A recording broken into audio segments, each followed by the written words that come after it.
सबको जय मसीह की। परमेश्वर का धन्यवाद देता हूँ आज के बहुत अच्छे अवसर के लिए। पास्टर जी को धन्यवाद देता हूँ कि परिवार से ज़्यादा उन्होंने मुझे समय दिया और कई स्थानों में लेके गए। मुझे कार चलानी उतने अच्छे से नहीं आती जितना पास्टर जी को आता है।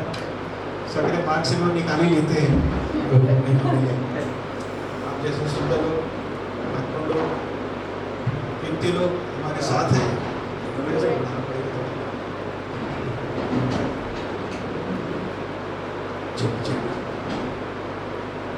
जो विषय आप मैं बताने जा रहा हूँ उसका शीर्षक है डिसीजन, निर्णय। हमारी जिंदगी के हर एक क्षण में हमें निर्णय लेने की आवश्यकता है। क्योंकि आपने निर्णय लिया इसलिए आप इस स्थान में हैं। किसी और स्थान में आप जा सकते थे परंतु आपने निर्णय लिया और आज आप इस स्थान में हैं। विवाह के पहले आपने निर्णय लिया था किससे विवाह करेंगे, उससे आपका विवाह हुआ। जब बच्चा 11th क्लास पहुंचा तो बच्चे को निर्णय लेना पड़ा या माता पिता को निर्णय लेना पड़ा कौन से सब्जेक्ट पे तो वो पढ़ाई करेगा। सो जीवन के हर एक महत्वपूर्ण क्षेत्र में निर्णय का बहुत बड़ा रोल रहता, भूमिका रहती है। कभी आपने सोचा एक और जीवन है मृत्यु के पश्चात, अनंत काल का है। उस अनंत काल के जीवन के लिए कि कहाँ व्यतीत करेंगे आज ही सोचना है। केवल वहीं के जीवन के लिए नहीं, जब तक हम इस पृथ्वी पर जीवित रहेंगे हम सब चाहते हैं कि हमारे साथ अच्छा हो। उसके लिए भी महत्वपूर्ण जो है, बहुत जो निर्णय है बहुत ही महत्वपूर्ण है। सो आप देख रहे एक व्यक्ति जो है ढेर सारे रास्तों के सामने खड़ा हुआ है और उसे समझ में नहीं आ रहा कि वो कौन सा रास्ता जाए। क्या कभी आप गाड़ी चलाते हुए ऐसे स्थान में पहुंचे कि आपको समझ में नहीं आया कि कौन सा रास्ता सही है? आज इस पृथ्वी पर कई प्रकार के रास्ते हैं, ढेर सारे रिलीजन हैं, धर्म हैं, समझ नहीं आता कौन सा सही है। मैं आगे आपको बताऊंगा कैसे निर्णय लेना है। सो निर्णय जो है वो बहुत ही महत्वपूर्ण है।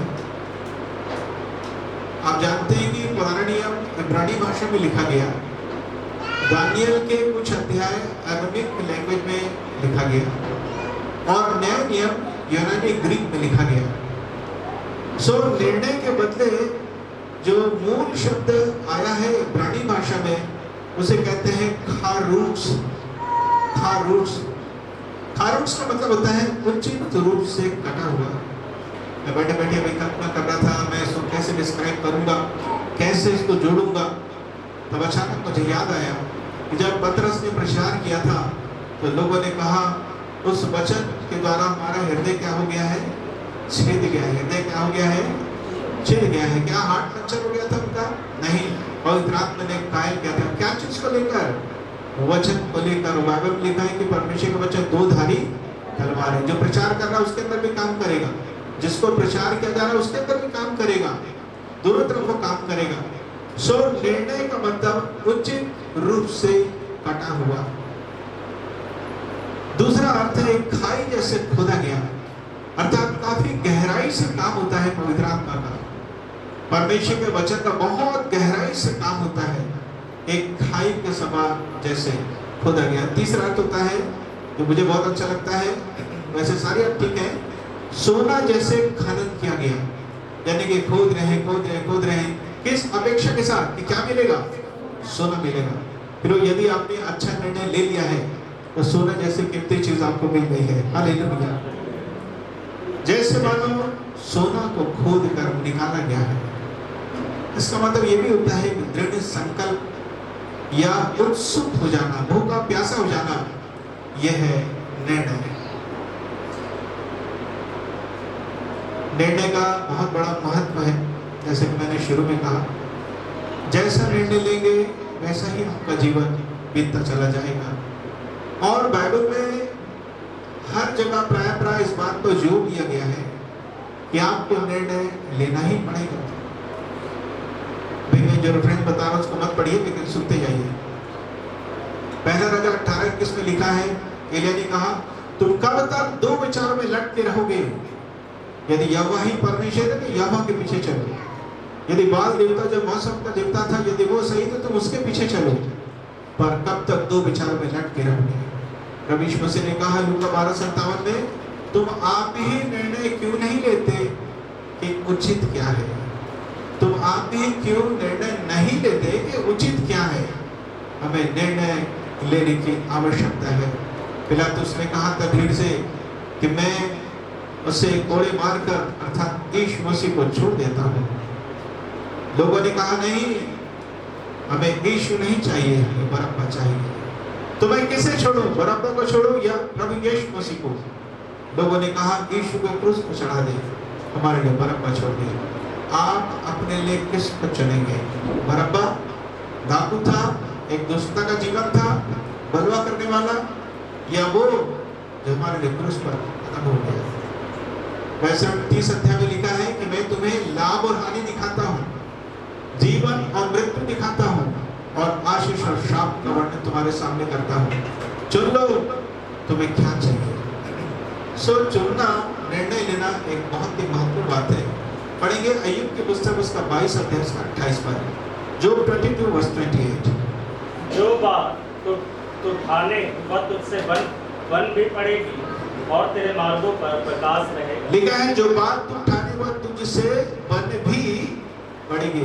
क्या पता होगा कि नहीं होगा, बड़ा मुश्किल है। एक जन से मैं बात कर रहा था, वो कह रही थी बपतिस्मा के विषय में, तो मैंने कहा आपके जीवन में कोई नशा तो नहीं है? बोले पास मैं गुड़ाखू करती हूँ। अरे मेरा भाई तो गुड़ाखू को नशा है, फिर मैं आपको कैसे दूंगा बपतिस्मा? नहीं बोले पास साहब ये गुड़ाखू छूटते ही नहीं है, मरने तक नहीं छूटेगा।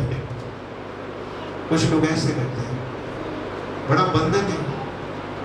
लेकिन हमें वचनों पर ध्यान देना, जो बात तू ठाने वो तुझसे बन भी पड़ेगी। इसका मतलब क्या है? मैं ऐसा समझता हूँ, यदि आपने निर्णय लिया पवित्र आत्मा के कन्विक्शन के द्वारा, तो स्वर्ग तो आपके साथ है ना, परमेश्वर आपके साथ है, स्वर्ग की सेना आपके साथ है। आपने एक बार ठान लिया, वो बन ही पड़ेगी। हालेलुया। सो निर्णय का बड़ा महत्व रहता है आपके सामने, ये प्रभावशाली रहता है, ये आपके जीवन को प्रभावित करना शुरू कर देगा, क्योंकि बन भी पड़ेगी। सो कुछ लोगों के जीवन पे ध्यान देंगे जिन्होंने निर्णय लिया था, निर्णय प्रभावशाली था, जिन्होंने निर्णय लिया, हम उनके बारे में हम ध्यान देंगे। बहुत सारे लोग हैं, 6-7 लोगों से ज्यादा मैं बता सकता हूँ। मूसा के समान इजरायली लोग, मूसा ने तो निर्णय लिया ही था, लेकिन उसके समय में जो लोग थे उन्होंने भी निर्णय लिया। निर्गमन 24:7 और एक्सोडस 24:7-8।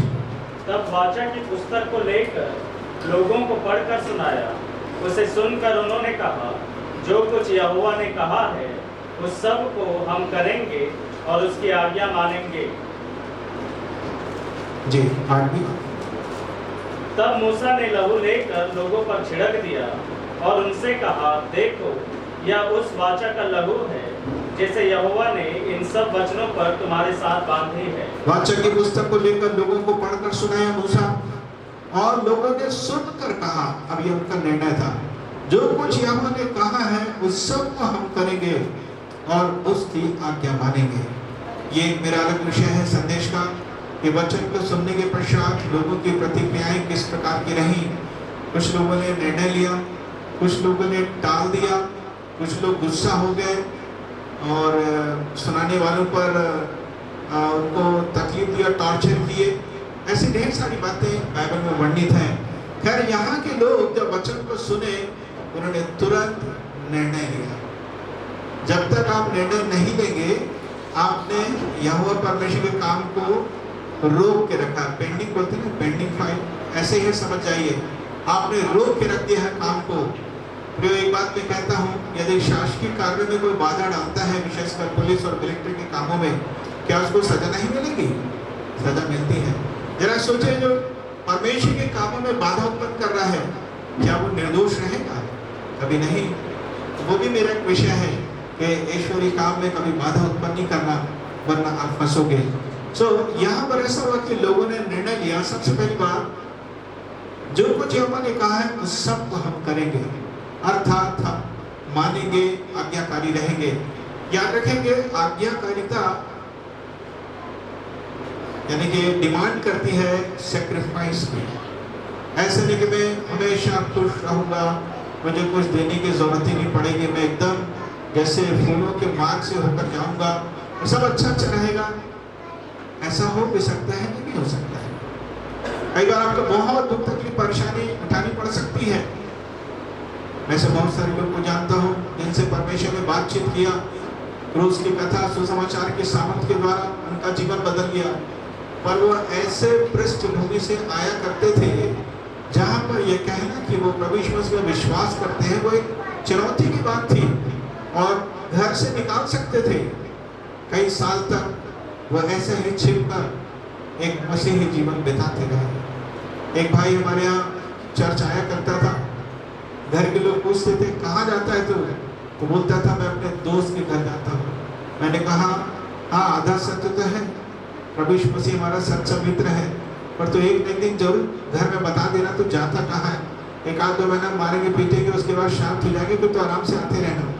तो प्रिय मैं ये कहना चाहता हूँ, जब आप निर्णय लेते हैं उसका पेमेंट आपको करना पड़ेगा।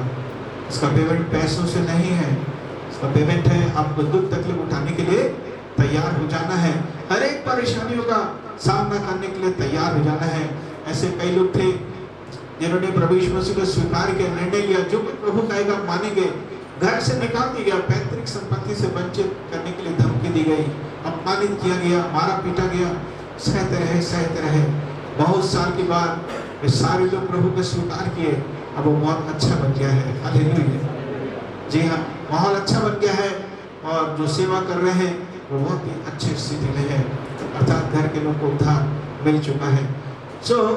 ये लोग निर्णय लिए, क्या आप भी निर्णय लेंगे? आगे बढ़ेंगे। यहोशू के समय में भी लोगों ने निर्णय लिया। अब ये क्या हो गया? निर्णय तो लिए थे ना इजरायली, फिर यहोशू के समय निर्णय लेने की आवश्यकता क्यों थी? ध्यान से सुनेंगे। जिस पीढ़ी के लोग मूसा के साथ निकले थे वो जंगल में मर मिटे। अब नई जनरेशन आ गई है, एक नई पीढ़ी आ गई है। निर्गमन 20 अध्याय में मूसा 10 आज्ञाओं को सुनाता है, लेकिन वो सारी पीढ़ी खत्म हो जाती है। अब नई पीढ़ी आ गई है, इसलिए गिनती की पुस्तक है, फिर से गिनती ली गई जितने जन्म लिए थे। फिर व्यवस्था का विवरण फिर से किया गया। वैसे 5 अध्याय में नई पीढ़ी को सुनाया गया। 40 साल तो लग ही गए इसमें।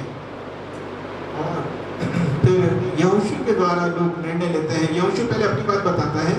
यहोशू की पुस्तक उसका 24 अध्याय 15, 16, 17, 18, 19, 20 तक। और यदि यहोवा की सेवा करनी तुम्हें बुरी लगे तो आज चुन लो कि तुम किसकी सेवा करोगे, चाहे उन देवताओं की जिनकी सेवा तुम्हारे पुरखा महानद के उस पार करते थे, और चाहे अमोरियों के देवताओं की सेवा करो जिनके देश में तुम रहते हो। परंतु मैं तो अपने घराने समेत यहोवा ही की सेवा नित करूँगा।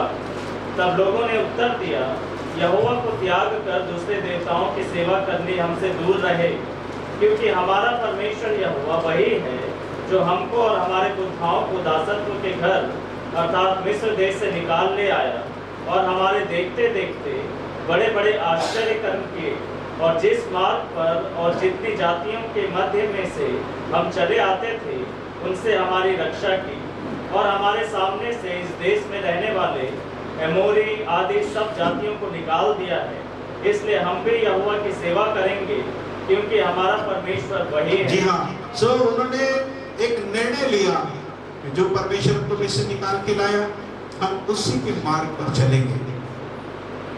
एक बहुत बड़ा खतरा था इजरायलियों के लिए। परमेश्वर ने कहा था जब तुम उस देश में जाओगे तो उनसे मिलजुल के इतना व्यवहार मत कर लेना कि अपने बच्चों को शादी में उनको देना, उनके बच्चों को अपने यहाँ शादी करके लेकर आ जाना। कहीं ऐसा ना कि वो तुम्हें घृणित बात सिखाएं और तुम कनानी देवी देवताओं की आराधना करना प्रारंभ कर दो। मैं तो नहीं जानता कि कुल संख्या कितनी रही होगी कनानी के देवी देवताओं की। कहते हैं कि करीब 234 से ज्यादा था।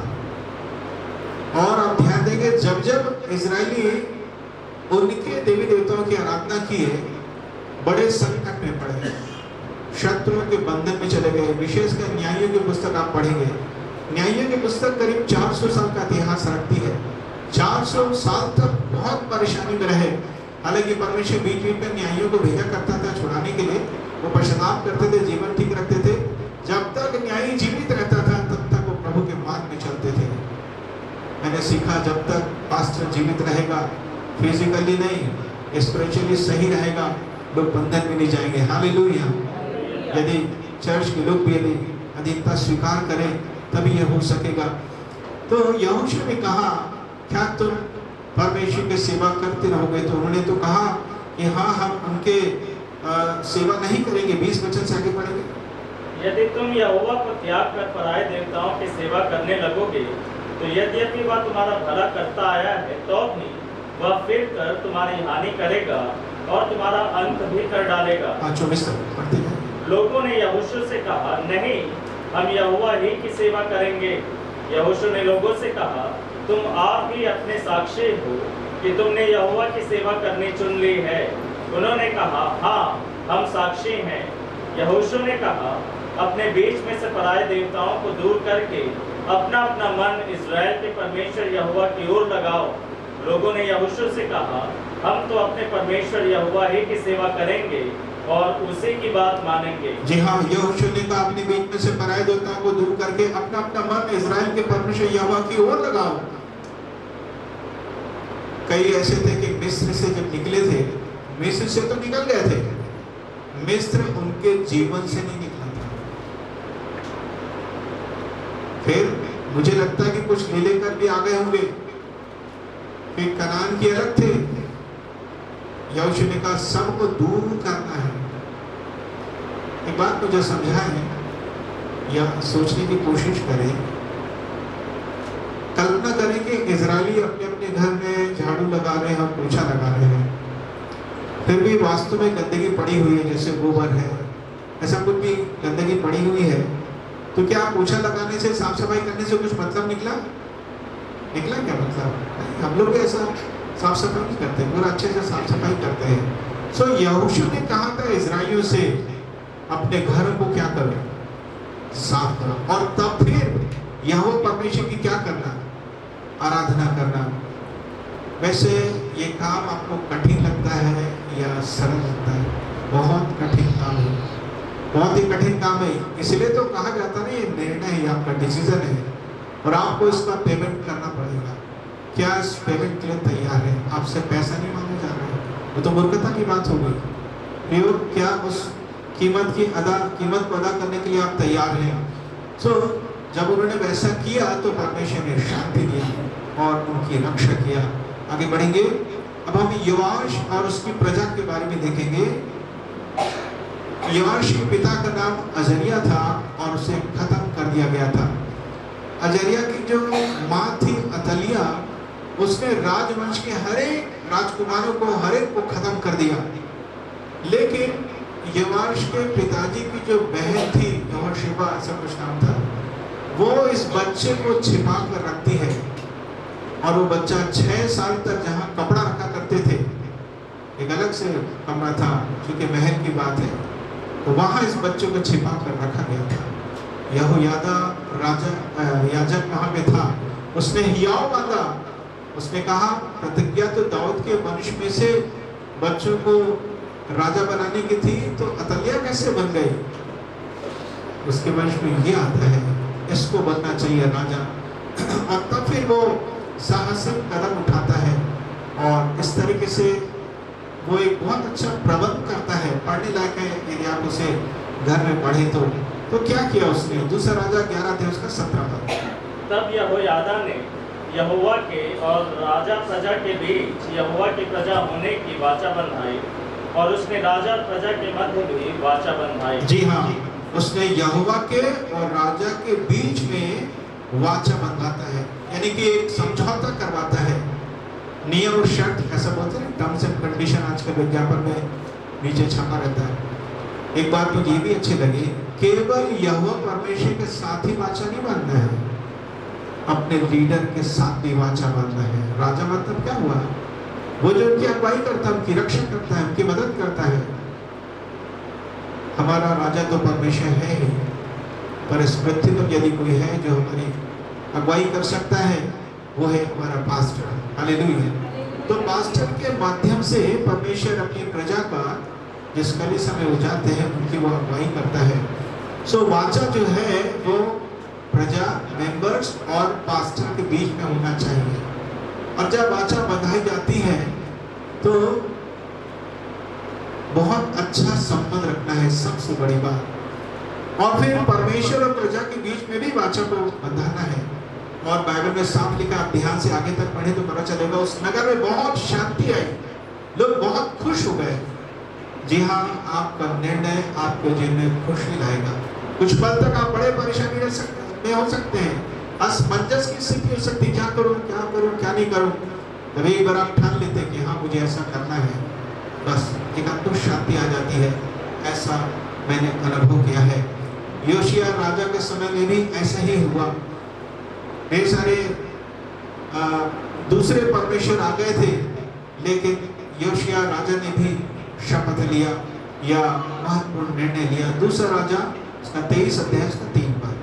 तब राजा ने खंबे के पास खड़े होकर यहोवा से इस आशय की वाचा बांधी कि मैं यहोवा के पीछे पीछे चलूंगा और अपने सारे मन और सारे प्राण से उसकी आज्ञाएं, चितौनियां और विधियों का नित पालन किया करूंगा, और इस वाचा की बातों को जो इस पुस्तक में लिखी हैं पूरी करूंगा। और सारी प्रजा वाचा में सहभागी हुई। व्यक्तिगत निर्णय था, एक व्यक्तिगत निर्णय था योशिया राजा का। फिर आखिरी लाइन है, सारी प्रजा भी वाचा में सहभागी हुई, यानी कि सब के सब लोग निर्णय लिए। जैसे जैसे नई पीढ़ी आती थी या जैसे जैसे नए लीडर्स आते थे, प्रजा के लोग महत्वपूर्ण निर्णय लेते थे। कई बार तो मुझे ऐसा लगता है कि हमको जैसे अपने सॉफ्टवेयर को हम अपडेट करते हैं, मुझे लगता है कि हमें भी अपने डिसीजन को रिन्यू करने की आवश्यकता है। हर एक सॉफ्टवेयर अपडेट मांगता है, क्योंकि फाइल्स करप्ट हो जाती है या कुछ और नया चीज जोड़ दिया जाता है, जो भी बात है। वैसे ही निर्णय को फिर से नए सिरे से उसे देखने की आवश्यकता, फिर से रिन्यू करना, फिर से उसे नया बना देना है।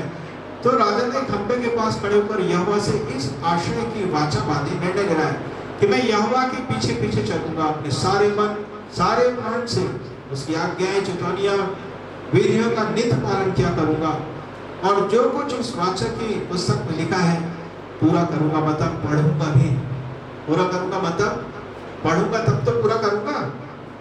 क्योंकि आप पवित्र शास्त्र को पढ़ते हैं, याद रखेंगे पवित्र शास्त्र बूढ़े लोग के लिए नहीं है, केवल उन्हीं के लिए नहीं है, छोटे बच्चों से लेकर सभी वर्ग के लोगों के लिए है।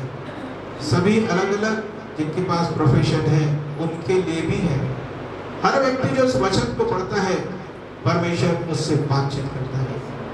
जी हाँ, इस वचन के द्वारा जब परमेश्वर आपसे बातचीत करेगा, आपके जीवन में महान काम होगा। सो बाइबल को प्रत्येक दिन पढ़ना भी एक महत्वपूर्ण निर्णय है। आज से बहुत साल पहले जब मैं एक शहर गया था, एक व्यक्ति ने कहा, मास्टर मुझे दुष्टात्मा पकड़ लेता है। कब? जब मैं बाइबल पकड़ता हूँ तब। बाइबल हाथ में मेरे सामने फेंक दिया बाइबल को। शैतान नहीं चाहता कि आप उस सत्य को जाने, क्योंकि लिखा ना, सत्य को जानोगे तो सत्य तुम्हें स्वतंत्र करेगा। एक बार गांव का एक व्यक्ति था, क्योंकि माँ पिता गरीब थे, पत्थर फोड़ने का काम किया करते थे। जब वो बच्चा 11th क्लास पहुंच गया, उसने सोचा कि मैं कुछ पार्ट टाइम सर्विस करूंगा और अपने माँ बाप के बोझ को थोड़ा सा हल्का करूंगा। तो उसके गांव में एक क्लिनिक था, डॉक्टर क्लिनिक चलाया करते थे। तो उनके पास पूछने के लिए गया कि डॉक्टर साहब क्या आपके पास मेरे लिए कुछ काम है, मैं काम करना चाहता हूँ और मैं अपनी पढ़ाई को पूरा करना चाहता हूँ। डॉक्टर बहुत खुश हो गए, विश्वासी थे। उन्होंने कहा, ना केवल तुम मेरे यहाँ काम करो, बल्कि मेरे ही घर में रहो, और मैं पढ़ाई के लिए टाइम दूंगा, बल्कि मैं तुमको पैसा भी दूंगा, हालेलुया, मजदूरी दूंगा। फिर वो देखते थे उनके जीवन को। एक दिन उन्होंने निर्णय लिया कि मैं भी बाइबल खरीदूंगा और पढ़ूंगा। तो वो एक जगह गए, उनके पास बहुत कम पैसा था। उन दिनों में बाइबल 25 रुपए की मिला करती थी, अभी तो बहुत महंगी हो गई, सब चीज़ का कॉस्ट बढ़ते जा रहा है। खैर उसने बाइबल को खरीद लिया एक प्रश्न उनके अंदर बचपन से था, जब से वो होश संभाले थे। वो जब कभी आकाश, सूर्य, चंद्रमा, इस सब को, पेड़ पौधों को देखते थे कि मन के अंदर एक प्रश्न था, इन सब को कौन बनाया है, कौन बनाया है। अपने माँ पिताजी से वो पूछा करते थे, किसने बनाया है। माता पिता को समझ नहीं आता था। उन्होंने कहा कि बेटा हम लोग तो नहीं समझ पाते, लेकिन जब हमारा गुरु आएगा ना तो गुरु से पूछेंगे। और एक दिन उनके गुरु आ गए, उनके चरणों को धोकर जो पानी निकला था उसको पीना पड़ता था, सब पानी पिए। और फिर ऐसा हुआ, उनसे पूछे, ये बच्चा पूछता है कि इन सब को कौन बनाया। गुरु ने कहा, बच्चा बहुत कठिन प्रश्न पूछ रहा है, अभी उत्तर नहीं मिलेगा। और ये बच्चा बड़ा होता गया उस जिज्ञासा को लेकर। फिर उसके मन में आया कि मैं बाइबल पढ़ूं। और जैसे ही बाइबल को पढ़ना शुरू किया, शुरू में ही लिखा था ये सब कुछ किसने बनाया, परमेश्वर है। हालेलुया। बाइबल में आपके हर एक जिज्ञासा का उत्तर है। पढ़िए तो सही, टाइम तो दीजिए। निर्णय लेना है कि प्रभु मैं आपके वचन को पढ़ूंगा भी और उसका पालन भी करूंगा। आगे बढ़ेंगे हम लोग। राजा आसा और प्रजा के बारे में हम ध्यान देंगे। देखा है ये लोग भी वाचा बांधते हैं, एक निर्णय लेते हैं। दूसरा इतिहास 15 अध्याय उसका 12 पद। उन्होंने वाचा बांधी कि हम अपने पूरे मन और सारे जीव से अपने पूर्वजों के परमेश्वर यहोवा की खोज करेंगे। जी हाँ, ये बार बार अलग अलग राजा और प्रजा वाचा क्यों बांधते थे। थोड़ी देर पहले मैंने बताया, एक तो ये कि नए नए लीडर्स आते थे, अच्छे लीडर आते थे तो सब कुछ ठीक रहता था, और खराब लीडर्स रहने से वो तो बिगड़ते ही थे और राष्ट्र को भी बिगाड़ देते थे। तो फिर से नया राजा आता था, वो अच्छा निर्णय लेता था तो पूरी प्रजा जो है बहुत अच्छी हो जाती थी। तो राजा आसा ने वाचा बांधा कि हम अपने पूरे मन से, सारे जीव से अपने पूर्वजों के परमेश्वर यहोवा की खोज करेंगे। देखा, जब तक यहोवा मिल सकता है उसकी खोज में लगे रहो। वैसे खोजने का मतलब क्या होता है? खोजना कहाँ चला गया भाई, परमेश्वर कहाँ चले गए, ढूंढे तो कुछ ऐसा है क्या? नहीं। खोजने का मतलब ऐसा है कैसे भी करके खोजें कि मिल ही जाए। विशेष जोड़ दिया गया प्रार्थना के द्वारा, आराधना के द्वारा। SEEK सीख, मैंने उसका एब्रिविएशन बनाया, मैंने उसको सीखा। सीख मीन्स सबमिशन, परमेश्वर की अधीनता में आ जाए, सबमिशन। ई का मतलब ईगरनेस, एक जिज्ञासा, एक उत्सुकता आपके मन के अंदर रहना चाहिए। फिर अर्नेस्टली नॉकिंग, लगातार दरवाजा क्या करना है, खटखटाते रहना है। बाइबल में लिखा, मांगो तो तुम्हें दिया जाएगा और खटखटाओ तो तुम्हारे लिए खोला जाएगा। आप वैसे जनरली दरवाजा किसी के घर जाते हैं तो कब खटखटाते हैं जी? कब खटखटाते हैं? किधर से बंद? बाहर से? नहीं, हाँ, बाहर से बंद तो नहीं है, वो अंदर से बंद है। मतलब है जो दरवाजा अंदर से बंद है, बाहर से। गॉड इज देयर, हालेलुया, परमेश्वर तो है, अंदर से बंद। बंद क्यों है? मेरा भी समय नहीं आया। जब मेरा समय आएगा ना तो दरवाजा खुलेगा, खुलेगा जरूर। जब तुम अपने बच्चों को अच्छी वस्तु देना चाहते हो तो क्या परमेश्वर को मालूम नहीं क्या क्या देना है, कब कब देना है? परमेश्वर को सब कुछ मालूम है। इसलिए वाचा बांधना है। हाँ प्रभु, हम आपकी खोज करेंगे, आपके अधीन रहेंगे, आपके प्रति जिज्ञासा रहेगी, लगातार हम आपकी खोज करेंगे। दाऊद कहता है, निर्जल और ऊसर भूमि में, नीचे फुटनोट में लिखा है, थके हुए जमीन में, थका देने वाली जमीन में। कई लोग कहते हैं पास मैं टायर्ड हो गया, शारीरिक तरीके से नहीं, मानसिक रूप से प्रयत्न कर करके मैं हार चुका हूँ। फिर भी दाऊद कहता है, हे परमेश्वर, मेरा मन तेरा खोजी रहेगा। क्या लगातार आप परमेश्वर की खोजी बने हुए हैं? क्या कितने दिन से आपने वचन नहीं पढ़ा, कितने दिन से आपने प्रार्थना नहीं किया? कहे प्रभु, आज से मैं निर्णय लेता हूँ, ये सारा काम करूंगा। जब यहूदी लोग बाबुल देश में 70 वर्ष के लिए बंधुआई में चले गए और बंधुआई से लौट कर आए नेहमाया के समय में, तो शहर बना टूटी हुई थी, फाटक चले हुए थे, मंदिर भी नहीं था। लेकिन क्या हुआ नेहमाया के समय में? पढ़ेंगे नहमिया 10 अध्याय 28 पद।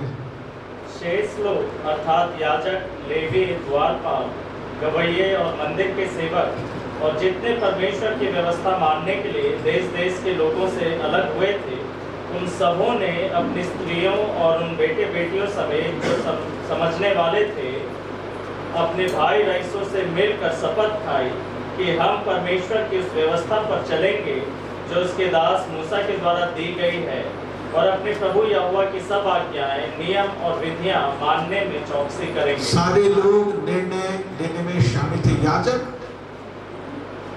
सेवा करने वाले थे, लेवी के असिस्टेंट थे, याजक के द्वारपाल, काम करने वाले, मंदिर के सेवक, फिर स्त्रियां और बेटे और बेटियां। निर्णय केवल स्त्री को नहीं, परिवार के मुखिया को भी लेना है, बच्चों को भी लेना है, बेटे बेटी। फिर रईसों ने भी लिया, रईस लोग, रिच मैन, ये लोग भी लिए। धनी लोगों को भी प्रभु के पास आने की आवश्यकता है। केवल सुसमाचार गरीब गरीब को प्रचार करेंगे ऐसा नहीं है। काश के धनवान भी सुनने पाए। हालेलुया। धनवान भी प्रभु की आवाज सुन सके, उनका जीवन बदल सके, ऐसा मैं चाहता हूँ। राजा दाऊद भी बहुत अच्छा निर्णय लिया। वैसे उसके निर्णय तो ढेर सारे हैं, पर हम एक रेफरेंस देखेंगे राजा दाऊद के बारे में। भजन 39:1। यदुतून प्रधान बजाने वाले के लिए दाऊद का भजन। मैंने कहा, मैं अपनी चाल चलन में चौकसी करूंगा ताकि मेरी जेब से पाप न हो। जब तक दुष्ट मेरे सामने है तब तक मैं लगाम लगाए अपना मुंह बंद किए रहूंगा। जी हाँ, सो इसने निर्णय लिया था कि हे प्रभु, मैं अपनी चाल चलन में चौकसी करूंगा ताकि मेरे जीभ से पाप ना हो जाए। एक बहुत खतरनाक बीमारी आई थी कोरोना के पहले, इबोला। कौन सा बीमारी था? उसी के समय खतरनाक है। मैंने बोला, वो बोला, ऐसा थोड़ी बोला, समझ रहे ना? इबोला मैंने बोला, वो बोला, ऐसा थोड़ी बोला था। ये इबोला है। जी हाँ, अर्थात हम बड़े परेशानी में पड़ते हैं अपने ही मुंह के वचनों के द्वारा। आज हम सुबह देख रहे थे कि हम अपने मुंह के शब्दों से ही अपने आप को बांध सकते हैं और एक रेडीमेड गिफ्ट दे सकते हैं शैतान को, क्योंकि हमने अपने आप को बांध लिया है। तो शैतान तो फायदा उठाएगा ना गलत अंगीकार का। यदि आप सचेत हो गए, पश्चाताप किए, तो प्रभु आपको जरूर बचाएगा। इसलिए कहता है, मैं अपने मुंह में लगाए रखूंगा। आप क्या बोलते हैं? मैंने कई बार देखा जब बड़े बड़े लोग बच्चे को खिलाते हैं, ऐसा खिला रहे हैं, अचानक बोलते हैं, चल पगले। तो क्या बोला? किसको बोल रहे हैं पगले? पगले किसको बोल रहे हैं? बच्चे को ही बोल रहे हैं। यदि बच्चा पागल हो जाए तो कैसा लगेगा? नहीं, जरा सोचिए। कई लोग मतलब तकिया कलाम रहता है बोलने का, ऐसा ना बोले, मजाक में भी ना बोले, अच्छा शब्द बोले, अच्छा बोले प्रभु की महिमा के लिए। सो आज आपको निर्णय लेना है कि प्रभु मुझ पर दया कर कि मेरा मुंह कैसा रहे? कंट्रोल में रहे, मेरी जीभ आपके कंट्रोल में रहे, मैं सहनशील बन सकूं। बाइबल स्टडी में मेरा एक विषय है सहनशीलता। ढेर सारे विषय हैं। उदासी क्यों? ढेर सारे इब्रानी शब्द हैं। उदासी का मतलब क्या होता है? आपने एक ही अर्थ जाना होगा, शोकित हो जाता है। बहुत ढेर सारे अर्थ हैं। अब जब बाइबल स्टडी में ढेर सारे वचनों को सुनेंगे तो आपको बड़ी आशीष मिलेगी। सो हम आगे देखेंगे। एक और भजनकार था, पता नहीं कौन, पर उसने भी निर्णय लिया था। भजन संहिता 119 अध्याय और उसका 57। यहोवा मेरा भाग है, मैंने तेरे वचनों के अनुसार चलने का निश्चय किया है। हाँ, मैंने निश्चय कर लिया है क्या? कि मैं तेरे वचन के अनुसार चलूंगा। क्या आपने निश्चय किया है? प्रभु, मैं तेरे वचन के अनुसार चलूंगा। मेरा जीवन प्रभु ने तो 74 में बदल दिया था। जब मैं 9th क्लास पढ़ता था, मैंने बपतिस्मा लिया होशवास में, पूरी रीति से बदल कर। लेकिन करीब 1.5 साल के बाद में वापस लौट के चले गया। मेरे बड़े बड़े बाल थे, मैं कड़ा पहनता था, मुँह से वो गालियाँ निकलती ही थी। और मैं एक छोटे से फिल्मी ऑर्केस्ट्रा में 5 प्रकार के बाजे बजाया करता था। कई धुन को बहुत अच्छे ढंग से बजाता था। है अपना दिल तो आवारा ही था, और नागिन की म्यूजिक बजाता था, तो लोगों को बड़ा अच्छा लगता था। लेकिन एक डर बना हुआ था कि प्रभु यीशु मसीह आएंगे तो मेरा क्या होगा। मैं जानता था कि मैं यहीं छूट जाऊंगा। वही डर और लोगों की प्रार्थनाएं मुझे फिर से प्रभु के पास लेके आ गए। हालेलुया। पवित्र आत्मा मुझे कायल कर रहा था कि अपना जीवन फिर से देना है। और 13 जून के दोपहर की बात है 1979 में, 1979 में सुबह सुबह मेरा एक दोस्त आया और उसने कहा कि भैया चर्च में, हमारे यहाँ चरोदा चर्च में मीटिंग चल रही है, एक बहन आई है, एक आंटी आई नागपुर से, बहुत अद्भुत रहेगा तो चलना। मेरे 3 ऐसे पहचान वाले थे, उनका नाम थोड़ा फर्क था, आड़ू बाड़ू काड़ू।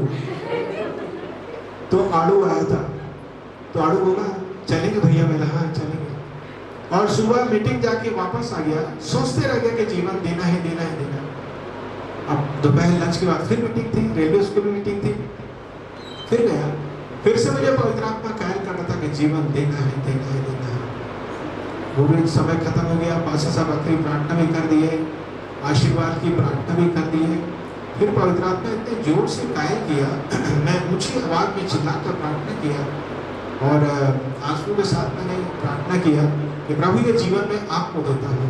और सबसे आश्चर्य की बात जो मुझे ये लगती है कि जब मैं पश्चाताप कर ही रहा था, अपने जीवन को सौंप ही रहा था, मैं तुरंत पवित्र आत्मा से भरकर अज्ञात भाषा में बोलने लगा। हालेलुया। बहुत ही अद्भुत था वो। मैंने तेरे वचन के अनुसार चलने का निश्चय किया है।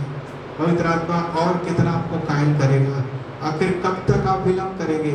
हर छोटी बात का आपको कीमत चुकाना पड़ेगा, चाहे आप गलत काम कर लें या निर्णय ले लें, कीमत तो आपको चुकाना ही पड़ेगा और वो आप स्वयं झेलेंगे। तो बेहतर यही होगा कि हम अच्छे निर्णय लें। दानियल और उसके साथी जब बाबुल देश में बंधुआ थे, पूरी प्रजा ही बंधुआई में चली गई थी 70 वर्ष के लिए, लेकिन वहां पर राजा ने एक ऐसा नियम निकाला था। देखिए ये माइंड वॉश करने का नियम था, ध्यान से समझेंगे। जितने भी राजकीय परिवार के थे, प्रतिष्ठित थे, धनी थे, सुंदर दिखते थे, उनको हॉस्टल में रखकर ट्रेनिंग दिया जाना था। और ट्रेनिंग में क्या था? उनके शास्त्र के अनुसार, ताकि आगे को कोई राजा ना बने और दिमाग को पूरे जैसे बोलते ना डिलीट कर देना, एग्जैक्टली वैसे ही। लेकिन हॉस्टल में जब ये रहा करते थे, उनका खाना 2 तरीके से अशुद्ध हो सकता था, मुझे नहीं मालूम। या तो कहीं पर चढ़ाकर लाकर इनको देते होंगे तो वो खाना अशुद्ध हो गया, या फिर व्यवस्था के अनुसार वर्जित चीजें इनको दी गई, मतलब जिनको मना किया गया था कि ऐसा सा नहीं खाना, वही खाना इनको लाकर दिया जाता था। खाना की क्वालिटी बहुत अच्छी थी। तो इन्होंने क्या किया? एक कार्ड पढ़ेंगे दानियल। परंतु दानियल ने अपने मन में ठान लिया कि वह राजा का भोजन खाकर और उसके पीने का दाख मधु पीकर अपवित्र ना होए, इसलिए उसने भोजों के प्रधान से विनती की कि उसे अपवित्र ना होना पड़े। जी हाँ, सो दानियल ने मन में ठान लिया, मतलब निर्णय लिया, वही तो बोल रहा हूँ, डिसाइड कर लिया, डिसीजन ले लिया कि मैं तो ये खाना नहीं खाऊंगा और बाकी 3 में नहीं खाएंगे। ध्यान दे, वो स्वतंत्र नागरिक नहीं थे उस देश के, बाबुल में वो दूसरे देश से आए थे, वो भी बंधुआ मजदूर के रूप में। अपने शब्द में कहूँ तो वो नखरा नहीं कर सकते थे, मैं ये नहीं खाऊंगा, वो नहीं खाऊंगा, जो मिल रहा वही खाओ। ऐसा हॉस्टल में रहता है ना कई बार, जो मिल रहा वही खाओ। सो वैसे ही था, समझ जाइए। एक बात ध्यान देंगे, वो परमेश्वर के वचन के अनुसार चलने का निश्चय किए थे, निर्णय लिए थे। और तब लिखा है कि परमेश्वर ने फौजों के प्रधान के मन में इनके प्रति दया उत्पन्न किया। वो थोड़ी देर के लिए सोचा ठीक है, तो उसने कहा यदि तुम्हारा चेहरा कमजोर दिखेगा, मुरझाया हुआ दिखेगा, तो राजा मुझे दंडित करेगा, इसलिए 10 दिन का टाइम हम देखते हैं। तुम लोग साधारण खाना खाओ, फिर हम देखते हैं तुम्हारी हेल्थ कैसे रहेगी। 10 दिन तक सात पात खाए और 10 दिन के बाद उनका चेहरा चमक रहा था। हालेलुया। खैर मैं ये कहना चाह रहा था, अच्छा निर्णय लेना। तो उसका क्या रिजल्ट हुआ? बाइबल में लिखा है ये दूसरे से 10 गुना ज्यादा निपुण ठहरे। और नौकरी कहाँ लगी? राज दरबार में। हालेलुया। पैकेज कितना था मुझे नहीं मालूम, आजकल एक शब्द यूज करते हैं, पैकेज क्या है, कितना मिलता है? बहुत ज्यादा मिलता होगा इनको तो। खैर आगे बढ़ेंगे। अब सबसे बड़ी बात, हम कब निर्णय लें? और भी ढेर सारी बातें जिसके लिए निर्णय लेना है। सेवा करने के लिए निर्णय लेना है। मैंने सेवा करने के लिए निर्णय लिया। मैं 1 साल तक रुक कर फास्टिंग किया, प्रार्थना किया, मैं क्या करूं, मैं तो अपने माँ बाप का एक ही बेटा हूँ, 4 बहनें हैं, तो मेरे ढेर सारे शर्त थे। मैं कई चीज़ें बिल्कुल पसंद ही नहीं करता था। अच्छा खाना, अच्छा कपड़ा मुझे चाहिए, परमेश्वर एकदम निम्न स्तर में लेके आया, घमंड को तोड़ा, ठीक किया, ऐसा मैं कह सकता हूँ। लेकिन मुझे निर्णय लेना था कि प्रभु मैं आपकी सेवा करना चाहता हूँ, बाइबल कॉलेज आना चाहता हूँ, डीबीसी अध्ययन करके वापस आकर मैं पास्टरल मिनिस्ट्री करना चाहता। वो विजन शुरू से ही क्लियर था, मुझे करना क्या है, मैं अच्छे से जानता था मुझे क्या करना है। पर मेरे माँ बाप के लिए बहुत मुश्किल था। माँ रोती थी, उनको लगता था कि शायद मैं अच्छा नहीं कर रहा हूँ। कई साल के बाद उन्होंने एहसास किया तो मैंने जो निर्णय लिया था वो अच्छा निर्णय लिया। हालेलुया। वो लोग खुश होते थे मेरे जीवन को देखकर। तो प्रियो, आपको निर्णय लेना है। ये निर्णय आपके माँ बाप को दुखित कर सकता है, अच्छा निर्णय लेना आपके परिवार वालों को शोकित कर सकता है, लेकिन याद रखेंगे परिवार से बढ़कर हमारा परमेश्वर है। हालेलुया। परिवार से बढ़कर हमारा परमेश्वर है। बस आपको निर्णय लेना है और क्रूस का दुख उठाने के लिए तैयार रहना है। आगे बढ़ेंगे। कब लेना है निर्णय? समय की मांग, आज और अभी। वैसे आज कब तक कहलाएगा? आज कब तक कहलाएगा? आज रात के 12 बजे तक। पर क्या कोई गारंटी है कि चर्च छुट्टी के बाद हम घर में पहुंच पाएंगे? क्योंकि हम तो नहीं जानते ना भविष्य, हमारे जाने का समय कब आएगा हमको नहीं मालूम। तो आज और अभी कब निर्णय लेना है? आज और जस्ट नाउ, अभी लेना है निर्णय। क्योंकि एक वचन कहता है, नीति वचन 27 का ही, कल के दिन के विषय में ढींग मत मार, क्योंकि तू नहीं जानता कि दिन भर में क्या होगा। हाँ, कल के दिन के विषय में ढींग मत मार, ऐसा करूंगा वैसा करूंगा, सब काम हो जाएगा ना पास जी, तो मैं जरूर से प्रभु के मार्ग में चलूंगा। कल तू नहीं जानता, ढींग मत मार। फिर आगे इब्रानियों 3:7। अतः जैसे पवित्र आत्मा कहता है, यदि आज तुम उसका शब्द सुनो तो अपने मन को कठोर ना करो, जैसा कि क्रोध दिलाने के समय और परीक्षा के दिन जंगल में किया था। जी हाँ, जब तुम आज पवित्र आत्मा का शब्द सुनते हो तो कठोर नहीं करना। क्या करना? निर्णय ले ही ले।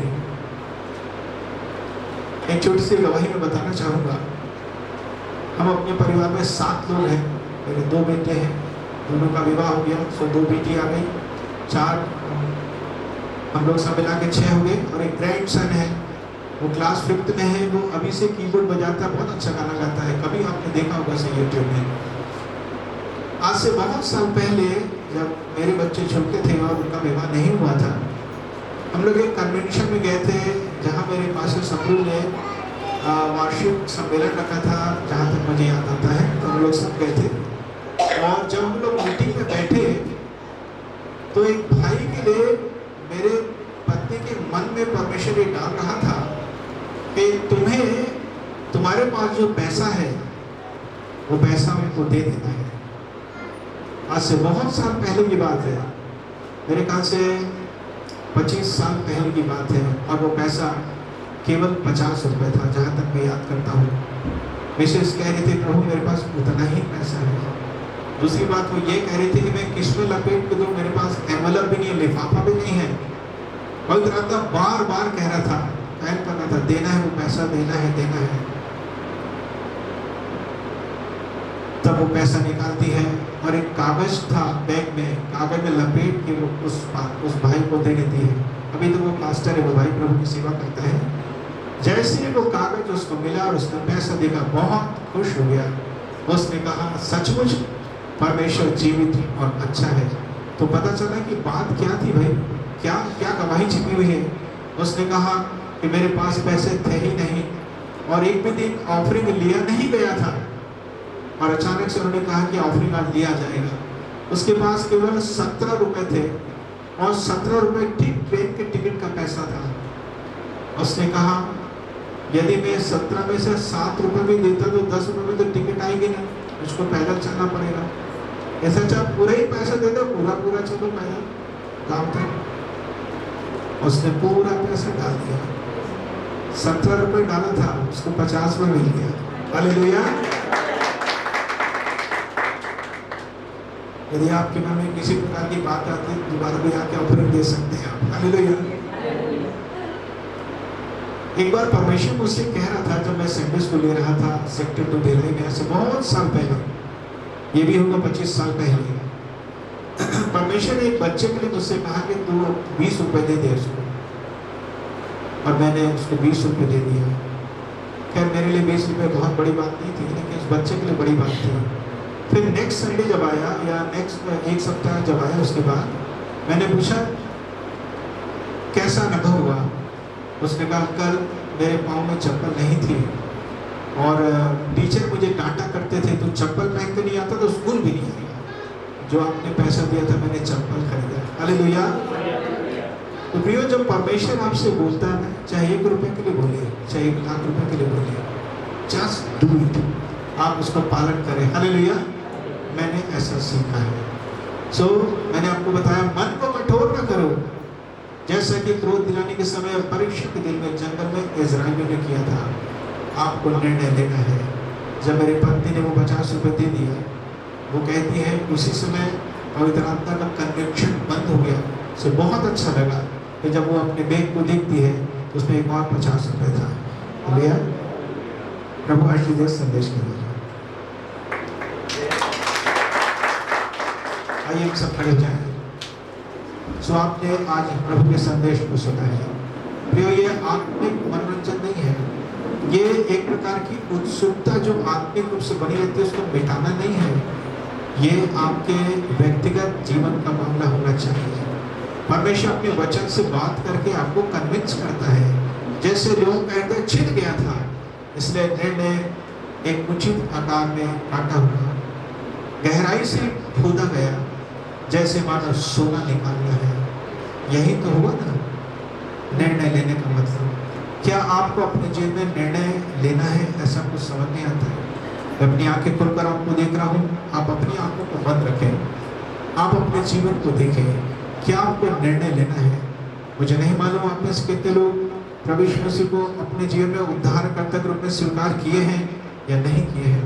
परंतु मैंने तो किया था 1974 में, फिर 1979 13 जून के दोपहर को प्रभु ने फिर से जीवन ठीक किया, और तब से आज तक इतने साल हो गए प्रभु के मार्ग में चल रहा हूँ। एक निर्णय ने मुझे कहाँ से कहाँ तक पहुँचा दिया।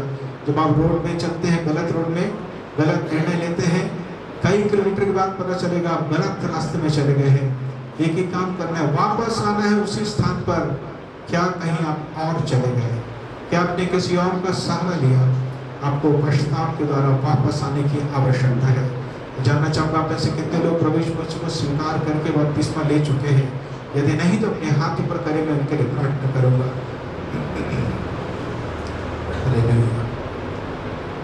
क्या आप निर्णय लेंगे कि मैं आज से बाइबल पढ़ूंगा, आज से प्रार्थना करूँगा? एक निर्णय लेने की आवश्यकता है कि मैं राइट टाइम प्रभु के भवन में आऊँगा। हम जब ट्रेन से जाते हैं, हम 5 मिनट पहले पहुँचते हैं। फ्लाइट में जाते हैं 2.5 घंटा पहले पहुँचते हैं। वो प्रभु के भवन आते 1 घंटा लेट आते हैं। ये कैसा है? क्या ये नहीं समझते कि हमको निर्णय लेने की आवश्यकता है? जी हाँ, हमें निर्णय लेना है। अपने सारे प्रायोरिटीज को फिर से सेट करना है। प्राथमिकताओं की सूची में परमेश्वर को पहला, दूसरा, तीसरा स्थान देना है। अर्थात शुरू के 3 भाग कोई ले ही नहीं सकता, इतना महत्वपूर्ण है परमेश्वर। प्लान बनाए, निर्णय लेके हम सही समय पर आएंगे। धन्यवाद देता हूँ पिता परमेश्वर, जिन्होंने हाथ उठाया, अपने सहमति को दर्शाया, ये बताया कि वो निर्णय ले लिए हैं। जैसा उन्होंने निर्णय लिया है, ये बात जो ठान लिया है, इनसे बन भी पड़े। आपका अनुग्रह, आपकी सामर्थ इनके अंदर आने पाए। हर एक प्रकार के अंधकार की ताकत जो निर्णय लेने में विलंब कराती है, यीशु के नाम से नाश करता, दूर करता हूँ। आपकी महिमा होने पाए। आपकी आवाज के लिए आपको धन्यवाद देता हूँ। अपने पास जी के लिए, बेटी के लिए धन्यवाद देता हूँ। विभिन्न परिस्थितियों में होकर यहाँ तक पहुँचकर सेवा में बराबर बने हुए हैं। हर समय अच्छी परिस्थितियाँ नहीं थी, लेकिन तो भी स्टेप बाय स्टेप चलते गए, यहाँ तक पहुँच गए। और ये तो इतना ही है, आगे आप बड़ा कुछ करने जा रहे हैं, इसके लिए धन्यवाद देता हूँ। लोगों के लिए धन्यवाद देता हूँ। ये लोग भी ताने सुने, अपने घर में परेशानी को झेले हैं, और ये भी बहुत कीमती, इन्होंने भी कीमत को अदा किया है और यहाँ तक पहुँचे। मैं धन्यवाद देता हूँ। सो हियाव ना छोड़े, हिम्मत ना हारे, आगे बढ़ते रहें, सब कुछ ठीक होगा, ऐसा मैं विश्वास करता हूँ। प्रभु यीशु के नाम से मांगता हूँ, सुन ग्रहण कर। आमीन।